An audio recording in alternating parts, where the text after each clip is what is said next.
The other day we were here and we had both these horses with some time here in the round pen, and individually we were roping their feet and teaching them to lead by their feet.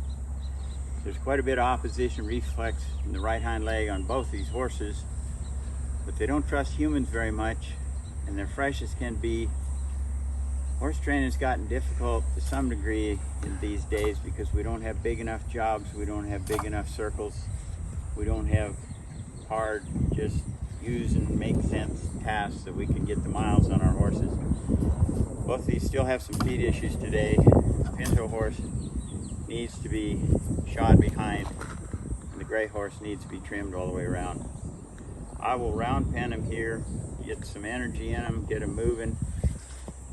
As soon as they're hooked on and think they're buddies, I won't let them rest until they're on opposite sides, opposite positions in the round pen. Maybe that'll be easy for them. Maybe we'll get to exert a bit of energy and get it done. You don't want to get in the habit of letting them turn whenever they feel like it. If I send them a direction at a certain speed, I like them to maintain that speed, maintain that direction.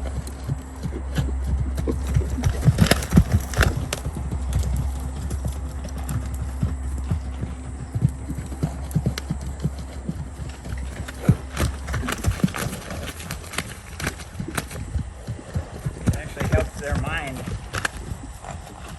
as soon as they realize I'm controlling their direction. We go back to our premise that whoever controls the feet controls the mind. That starts with free lunging. That starts with just getting the freshness off your horse.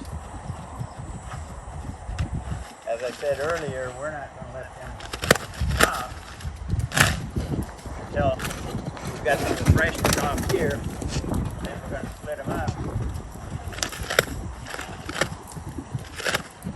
And they'll get the rest when they're separate. But oftentimes it's easier to get them to exert greater amounts of energy when you start out round penning in numbers. There's one other horse over there that needs shoes nailed on today. If you wanted to grab him and throw him in here, we'll do 3 for a while. Okay. You know which one, the one I trimmed. The one, sure thing? Yeah. Now I'm going to split him and let him stop.